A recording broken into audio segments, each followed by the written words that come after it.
Bienvenue dans cette nouvelle vidéo et aujourd'hui on va parler de la Cappadoce parce que c'est une destination magique mais il y a quand même quelques petits trucs à prendre en compte si tu veux profiter à 100%. Si tu me connais pas, moi c'est Solène, je suis créatrice de contenu voyage et je partage mes aventures, mes conseils mais surtout l'envers du décor des voyages sur les réseaux, donc Insta, TikTok, Snapchat et maintenant YouTube. Donc n'hésite pas à t'abonner à cette chaîne si t'aimes le voyage pour me soutenir et voir les prochaines vidéos. Ok, maintenant que j'ai fait ma pub, c'est bon, on peut rentrer dans le vif du sujet. Déjà pour commencer, la Cappadoce, évidemment c'est très connu pour les montgolfières mais il n'y a pas du tout que ça à faire et à voir là-bas, donc voici un petit aperçu de ce à quoi ressemble la région. Ok, maintenant que tu as encore plus envie d'y aller, on va voir les aspects pratiques. Et on commence avec le premier point qui est comment y aller. La ville la plus connue en Cappadoce c'est Göreme, je ne sais pas trop comment on est censé prononcer ça, mais c'est de là que les montgolfières décollent, c'est aussi là qu'il y a tous les hôtels avec les rooftops, etc. Donc c'est vraiment là que je te conseille de séjourner. Franchement tu vas te lever très tôt, donc autant être au plus proche. Pour y aller, tu peux prendre l'avion depuis Istanbul ou Antalya, c'est ce qui sera le plus simple parce que c'est un vol qui est très rapide. Tu as deux aéroports et de là, tu as à peu près 1 heure, 1 heure et demie de trajet pour aller à Göreme dans tous les cas. Tu peux aussi prendre le bus ou encore y aller en voiture depuis Istanbul, mais ça fait entre 9 et 12 heures de route selon si tu prends le bus ou la voiture. Donc franchement pour nous c'était vraiment trop long et ça prenait une trop grosse partie du voyage, donc on a pris l'avion. Et franchement c'est hyper abordable parce que tu as des allers-retours depuis Istanbul à moins de 100 € et j'ai même vu des offres à 50 € l'aller-retour, donc c'est vraiment pas cher. Une fois que tu arrives à ton hôtel, tu as deux possibilités, soit tu prends un transfert jusqu'à Göreme, donc jusqu'à ton hôtel, soit tu loues une voiture directement à l'aéroport. Ce qui nous amène au deuxième point pratique, est-ce qu'il faut louer une voiture? Honnêtement, en faisant mes recherches pour préparer le voyage, en regardant les stories à la une des influenceurs, des gens qui étaient allés, etc., j'ai vu personne parler de location de voiture, personne louer de voiture. En gros, ils prenaient des taxis ou alors ils utilisaient les chauffeurs des excursions en fait. À chaque fois que tu réserves une excursion, tu as un chauffeur qui peut venir te récupérer à ton hôtel. Pareil pour les shootings, les montgolfières, etc. Donc, globalement, j'ai vu personne utiliser de voiture. Mais en fait, moi, j'ai regardé les prix des transferts pour aller à l'hôtel et j'ai regardé les prix des locations de voiture et à partir de là, ça m'a paru évident qu'on allait louer une voiture. Pour 4 jours, on en a eu pour 96 € de location de voiture, sachant qu'on était 4, donc ça faisait 24 € par personne. Donc autant te dire que juste avec l'aller-retour aéroport-hôtel, on avait déjà rentabilisé. Et après, plus je réfléchissais, plus je me disais qu'en fait, pour tout le séjour, c'était la meilleure option de louer une voiture. Donc en gros, si tu as le permis et que tu peux le faire, je te conseille largement de louer une voiture. Tu seras beaucoup plus libre pour les visites, les horaires, même pour aller au resto, etc. En plus, tu économiseras beaucoup parce que si tu n'as pas de voiture, du coup, tu dois payer des excursions avec des chauffeurs qui viennent te chercher, etc. Et tu vas payer beaucoup plus cher que le prix que vaut l'excursion.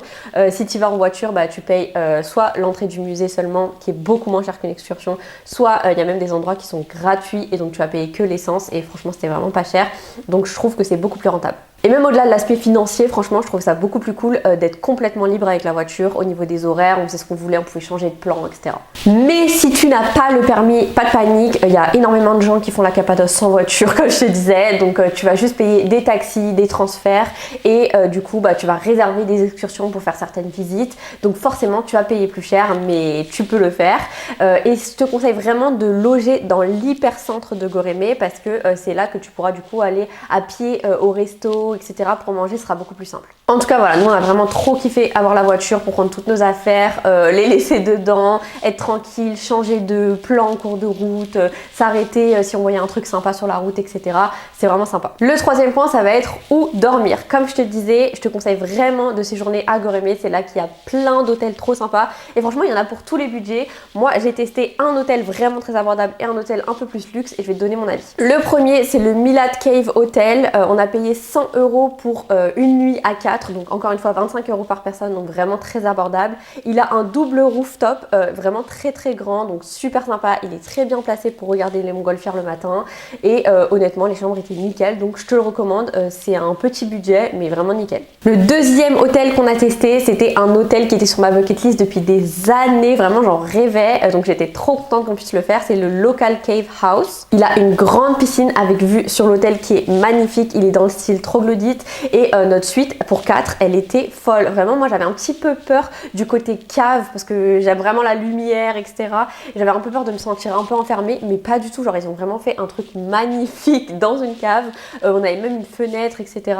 Le personnel était adorable, voilà, il y avait le petit déj inclus, etc. Enfin franchement j'ai trop kiffé. Il y a aussi 2 rooftops pour admirer les montgolfières, donc c'est ce qu'on a fait un des matins et c'était juste trop beau. On a payé 775 € pour 2 nuits pour 4, donc ça faisait un peu moins de 200 € par par personne et franchement c'est un budget qui est un peu plus élevé, mais si tu veux te faire un kiff je te le recommande à 1000%. Voilà, en tout cas comme tu peux voir il y a des hôtels vraiment très abordables dans le centre de Goroméo et ils ont quasiment tous un rooftop, donc tu trouveras ton bonheur. Le prochain point ça va être combien de temps rester. Une chose hyper importante à prendre en compte quand tu prépares ton voyage en Cappadoce, c'est que les montgolfières volent tous les jours de l'année, sauf en cas d'intempéries et notamment de vent trop fort. Donc je crois que c'est au-dessus de 10 km/h que les montgolfières ne décollent pas. Et parfois ça peut être très last minute, donc tu vas te lever, te préparer, tu vas soit aller sur ton rooftop avec un peu de chance, soit aller carrément au site des montgolfières si tu vas monter dans les montgolfières, etc. Et à la dernière minute ça peut être annulé. En gros les prestataires vont installer les ballons, les paniers, etc. et ils vont attendre le go officiel. Si jamais tu vois le feu dans les montgolfières, c'est que c'est bon signe, ça y est, ils ont eu le go et ils peuvent partir. Ça veut dire qu'ils ont lancé le gaz pour faire monter la montgolfière et d'ailleurs c'est trop beau parce que quand ça commence il fait noir, donc tu vois les ballons qui s'allument un peu les uns après les autres et tout, c'est trop bien. Tout ça pour dire que tu dois prévoir une marge dans ton planning au cas où il y a un jour ou plusieurs où les vols sont annulés. Je te conseille de prévoir en fait dès le premier jour ce que tu as à faire, donc que ce soit ton vol en montgolfière ou ton shooting, etc. Parce que si jamais c'est annulé, ce sera reporté au lendemain et ainsi de suite.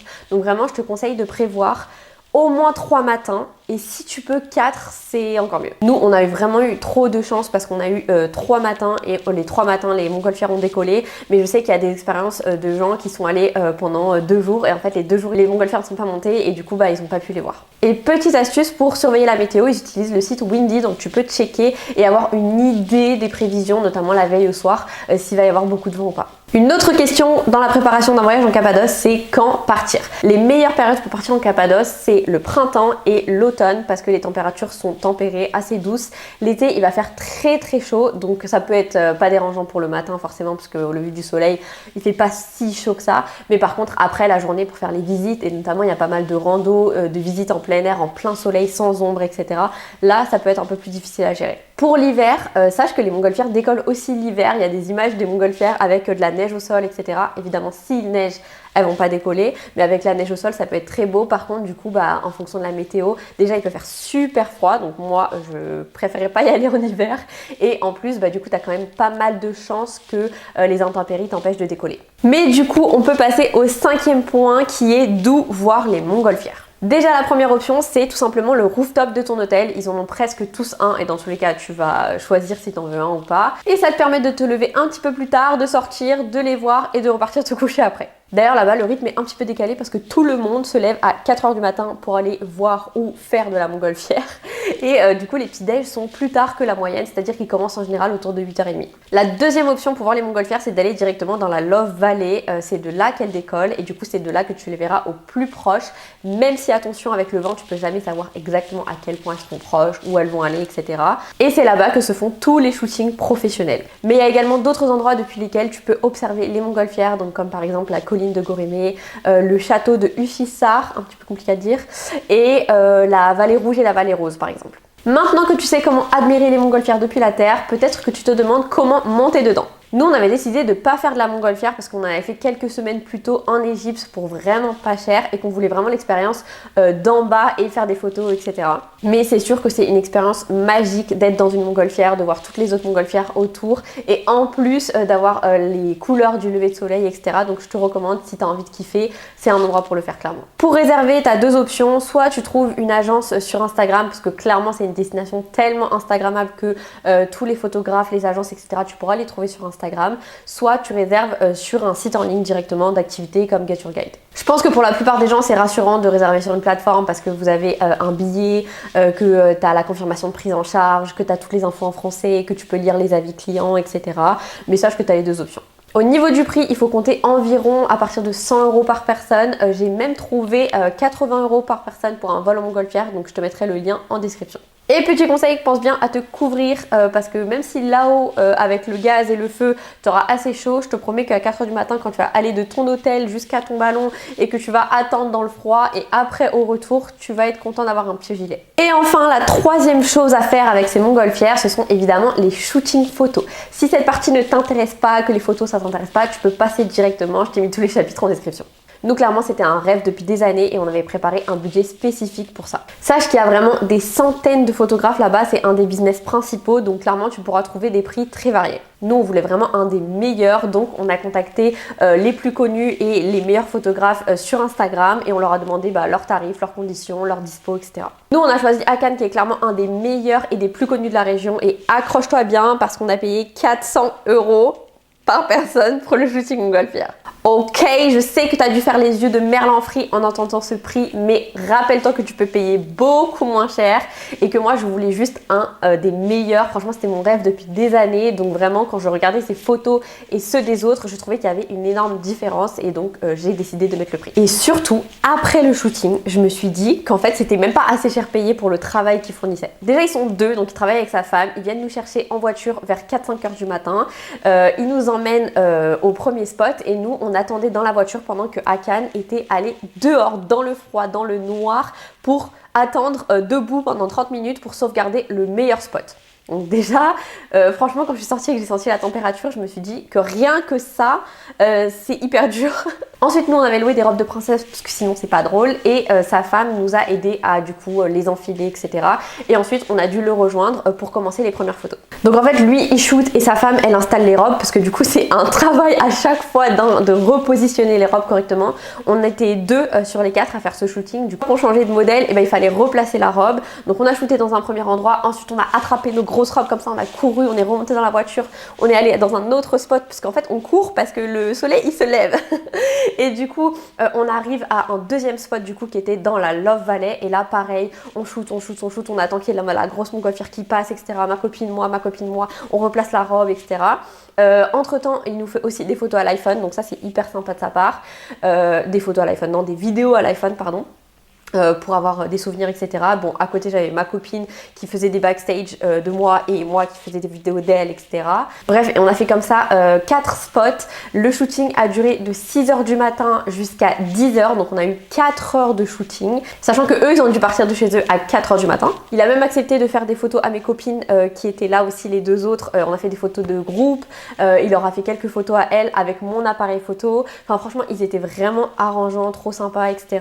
Et ils nous ont envoyé les photos pour la sélection le jour même, le soir même je crois, et ensuite on lui fait notre sélection et quelques temps plus tard on a les photos retouchées. Donc il me semble qu'il y en avait 25, je me rappelle plus exactement, mais il me semble qu'on avait 25 retouchées, mais ils nous livrent toutes les photos non retouchées, c'est-à-dire qu'on avait à peu près 500 photos chacune. Et c'est hyper rare pour des shootings d'avoir toutes les photos brutes en fait. Évidemment, il y a le temps de retouche, etc. Enfin bref, je te passe les détails, mais je trouve que l'expérience était juste incroyable. Le moment était trop cool, enfin même si on courait, etc.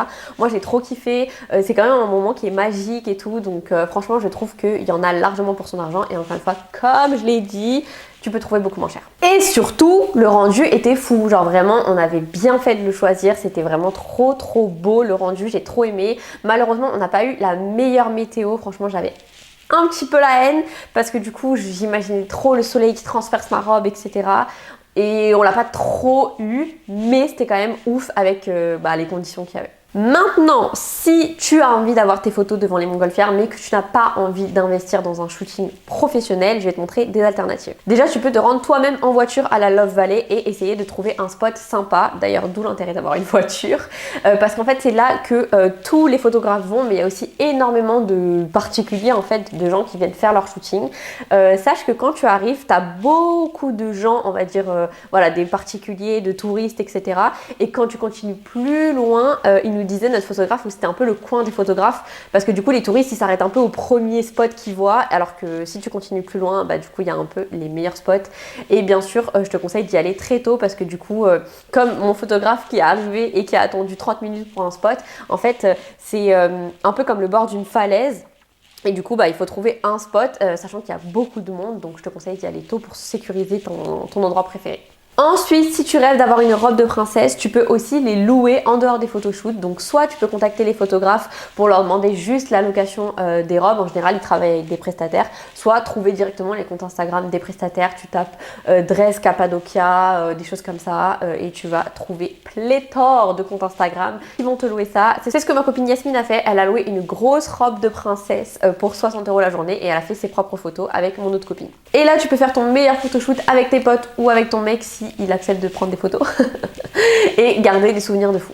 Comme j'aime bien parler de l'envers du décor des choses et de ne pas idéaliser le voyage, je vais te raconter les coulisses des photoshoots quand même. Déjà, sache que tu ne seras pas du tout la seule personne à te lever à 4 h du matin. Tout le monde se lève à 4 h du matin et il y a des dizaines et des dizaines de photoshoots aux mêmes endroits. Donc sache que nous, quand on est arrivé, on était vraiment dans une ligne de filles qui se faisaient prendre en photo et quand je regardais, c'était hyper drôle parce que littéralement, les 10 meufs comme ça derrière moi, elles avaient la même robe rouge. Et en fait, on s'est dit, on a bien fait de pas choisir rouge parce que c'est vraiment ce que tout le monde prend. Bon, après, c'est grave iconique, donc si tu prends du rouge, prends du rouge. Ensuite, comme je te l'ai dit, c'est quand même très speed parce que tu dois courir après le soleil, trouver les spots, changer d'endroit, etc. Donc voilà, t'es quand même hyper speed. C'est pour ça que nous, on y est retourné par nous-mêmes le dernier jour pour en fait y aller en mode tranquille, pouvoir faire aussi des petites vidéos parce qu'on était focus sur les photos pendant le photoshoot. Enfin voilà, genre vraiment, je pense qu'il faut y retourner une autre fois pour vraiment kiffer, être là juste devant les montgolfières en mode waouh.